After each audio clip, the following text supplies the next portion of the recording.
Hey, beautiful. Welcome to another episode of Changing the Face of Wellness podcast. I am your host, Rachel Harper. This is a podcast where I help you and I teach you and I empower you to individualize and personalize your wellness journey. Listen, your wellness journey doesn't have to look like society, doesn't have to look like your friends and everybody else's next door. All right.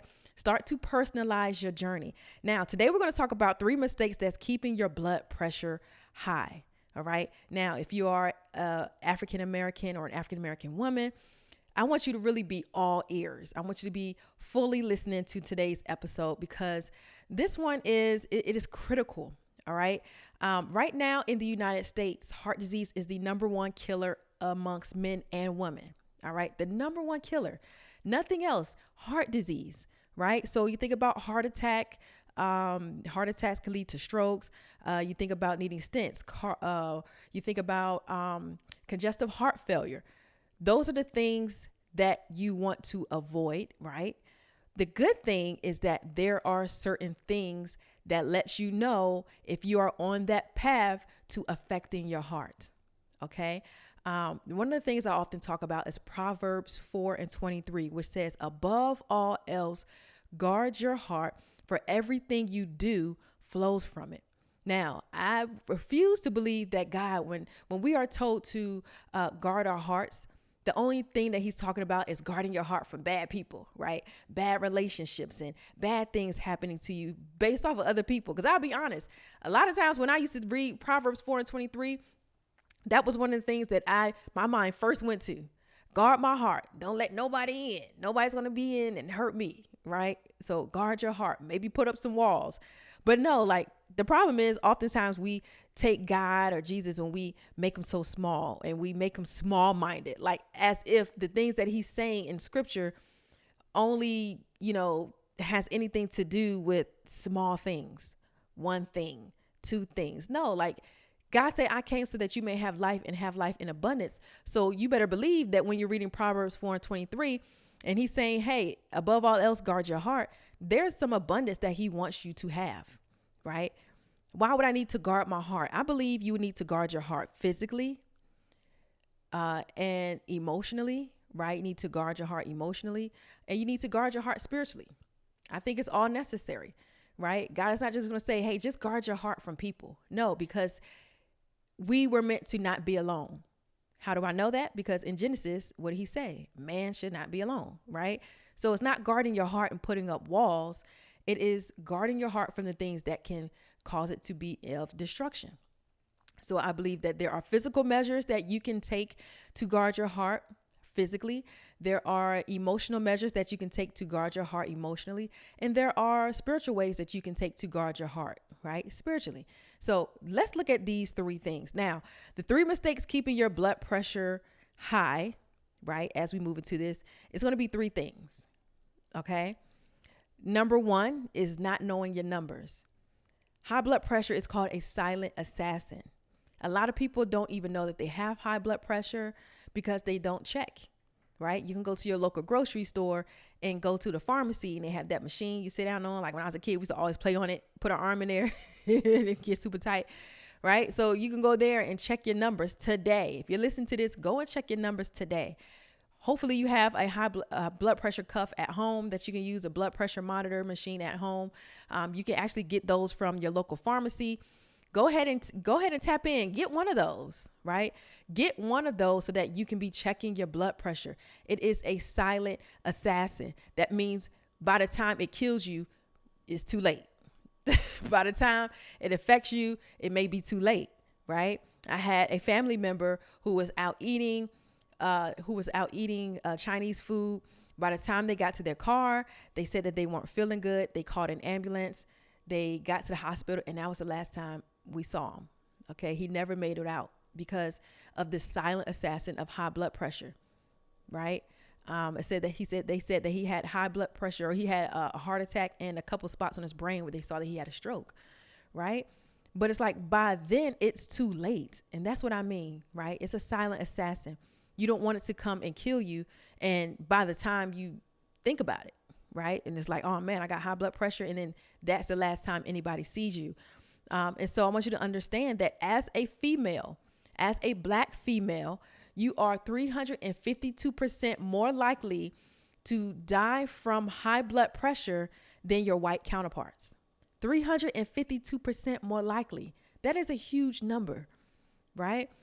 So when we look at high blood pressure, there are, of course, disparities, right? Even though Black individuals are not the majority population, we are the ones who are a majority of the ones who have those risk factors for things like heart attacks, right? We have those risk factors, and blood pressure is a risk factor. So what I want you to understand is by the time you have high blood pressure, that is a warning sign, right? It is a warning that there's some inflammation and some things happening in your body. And it is saying, hey, before it gets too late, before I come in before I actually become the silent assassin in your life for real, come and do something about it, right? The only wonderful thing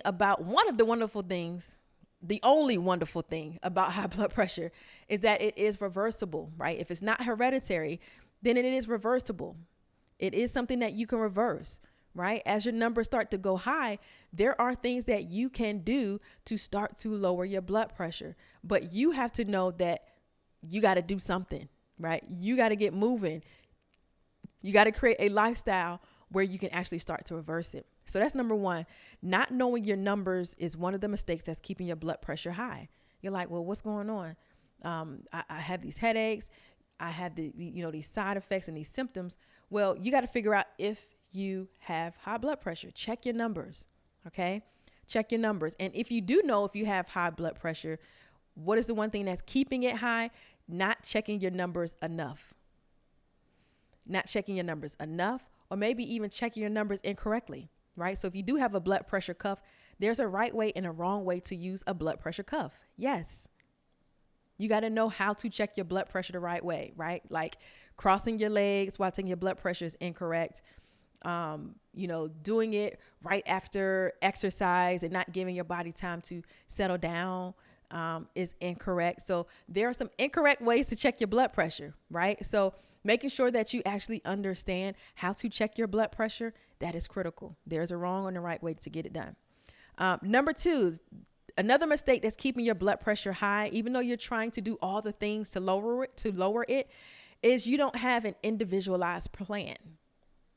So your blood pressure is high and you are not taking any medication, right? Which is fine. You're not taking any medication. You can lower it naturally, obviously, but you don't have an individualized plan. You're just trying a bunch of things. It's like, I know I'm supposed to exercise, but I'm just going to try all the exercises.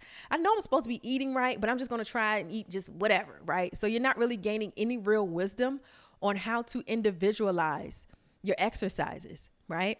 So you may be thinking, well, all I'm going to do is aerobic exercises. All I'm going to do is non-aerobic. I'm just going to do strength training. Well, I want you to understand that the best way to lower your blood pressure is with aerobic. That means doing things that's a little bit longer, knowing your target heart rate, right? Working out around your target heart rate. That's based off of, there's different calculations. Like you can do 220 minus your age, right? And there's some people that multiply it by like 0.7. But that'll tell you your target heart rate so that when you exercise, you want, like if you have an Apple Watch or a Fitbit, it is good to use that to check your heart rate and to see if are you exercising? Is your heart rate up enough? Because that's when you're going to get the best effects of your exercise. Like don't exercise for no reason, like get something out of it. Get something out of it. Have some reason, some rhyme or reason, and some purpose behind what you are doing, right? When you go to the gym, it's already hard enough. So if it's already hard enough, make sure you get something for your sweat, right? Make sure you get something out of it, like lowering your blood pressure. Okay. So having that target heart rate, measuring it, checking it. If you have an Apple Watch, using it for a reason, right? Not just to be talking all day long on it, but use it to check your target heart rate while you're exercising. All right. And so not having an individualized plan. What things should you be eating? Do you know if you have high blood pressure? Right. So one of the mistakes we often make is believing that, well, if I have high blood pressure, I only need to be worried about my salt. Yes, primarily, But start focusing on some other things as well, like your BMI, right? How much adipose tissue do you have around your midsection, right? So yes, focusing on the things that you're eating, but focusing on the things that you're eating that's also adding more adipose tissue to your midsection. Like, are you eating a bunch of sugar that's making your body hold on to sugar, right? So now you have more of the fat. That's what adipose tissue is. You have now more fat around your midsection. Now your body is holding on to a lot more of the things that it shouldn't be holding on to, right? And so understanding that. And then the last one is the last mistake, keeping your blood pressure high, is not creating a lifestyle out of your wellness. Oftentimes what we do is we make the mistake of saying it's January 1st. All right, let me put this on my vision board. I'm going to get my body right this year. All right, cool. Get your body right this year. Yes. But how can you remain consistent doing it? The name of the game is to remain consistent doing it. You want to be consistent while you're doing it. And one of the ways to remain consistent is creating a lifestyle out of your wellness. It's not just a journey. You're not just getting to a destination. It is a lifestyle. And so when you hear people say that your health and your wellness is a lifestyle, that means creating opportunities and not just opposition when it comes to your health. So creating opportunities mean, like, number one, having a blood pressure cuff at home and maybe checking your blood pressure once a day. Or maybe once a week, right? Recording your numbers, saying, okay, this is my blood pressure this week. Now I know I can have an individualized plan to actually lower my blood pressure. And now I can create a lifestyle out of it, right? Because let's say, for example, another thing you can do is doing mall walks, right? I have to go to the mall anyway, right? So when I get to the mall, I'm just going to walk around, make sure I walk around the entire mall, upstairs and downstairs twice or once or whatever you're going to do to individualize it, okay? That's what you're going to do. It's like, since I got to be here anyway, let me make the best of it. Since I got to go to work anyway, let me take the stairs instead of the elevator. Since I got to go to Walmart anyway, let me make sure I'm choosing the right milk. Let me make sure, I go online and I see what is the milk that has the least amount of salt or the least amount of fat so that my cholesterol doesn't go high, right? Because that's still a risk factor for heart disease, right? So what are some of those risk factors? Some of those risk factors, which the lovely thing about it is that they are reversible. So risk factors for heart disease, things like heart attacks and things like that. Those risk factors are having a high BMI, obesity, a non-sedentary or sedentary lifestyle, an inactive lifestyle, high cholesterol, high glucose. Those are the factors that put you at risk for heart disease. All right. And so by the time you have high blood pressure, your heart is telling you, listen, I am inflamed. I got some things going on and I need you to reverse it. Your body speaks. Your body talks to you. So this week, I want you to answer 4 questions. Number 1, what are my numbers, right? My glucose numbers, my cholesterol numbers, my blood pressure number, my BMI, my weight. What are my numbers? Number 2, how should I rest? Because know your heart needs sleep as well. It needs rest as well. It needs some management from stress as well, okay? Because that's also going to affect your blood pressure. So how should I rest? Number 3, how should I eat? Right? Nobody said that you got to go and clean out your whole entire pantry. Unnecessary. But what are some small things I can start to implement? Like, what bread should I choose this week? Right? What milk can I choose next week? What peanuts are best the week after that, right? So taking those steps to just be consistent and creating a lifestyle out of it.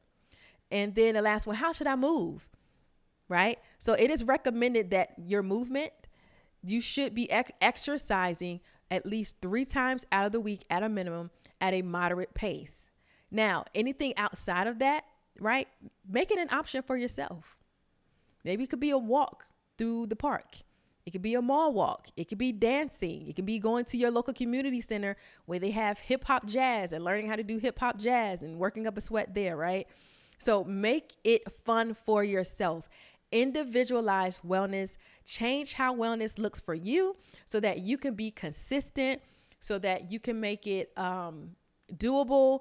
You can make it achievable. You can make it attainable all the things, okay? Because here's the thing, especially if you are a Black female, I want you to understand you are 352% more likely to die from high blood pressure in comparison to your white counterparts. Okay.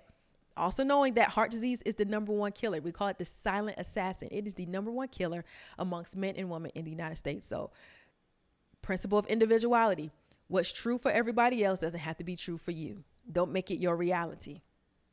Don't become a part of the 352%. You don't have to become the part of it's the number one killer. Well, not for you. It doesn't have to be, right? God came so that you may have life and have life in abundance. That's not just the things that's not just the paper in your pocketbook, your wallet, or your bank account. That also has to do with your health, your mind, your body, and your spirit. All of those things God wants you to have in abundance, right? He wants you to have a better quality of life. But you have to say, God, I'm ready to do the work. I'm ready to take you up on that. Because God already tells us what he wants us to have. He already does. I came so that you can have life and have it in abundance. Okay, cool. Let me go and do the work so I can get it. That's how it works, right? So I can have faith. Oh, I have faith with my abundance. But guess what else you got to have? You got to have the work. So unfortunately, you got to do the work. Unfortunately, but fortunately, you got to do the work. All right. So to lower your blood pressure, do the work. Don't become a statistic. What's true for society does not have to be true for you. Understood? All right. So if you are interested, you can go to rachelharperfit.com and get access to the free training where I'm going to walk you through the 3 stages of how to start individualizing, personalizing your wellness journey so that it is doable, applicable, attainable, achievable for you. Don't do what everybody else is doing. Make what you need to do achievable and attainable and relevant for you. All right. So go to rachelharperfit.com. Go ahead and access that today. It is a free training. So like always, make sure that you like, comment, and subscribe. Make sure that you share this with your friends because guess what? We're friends. And what do friends do? Friends share. So go ahead and start today, changing the face of your wellness. Heal beyond your past, grow in your present, and reset for your future. I see you in the next episode.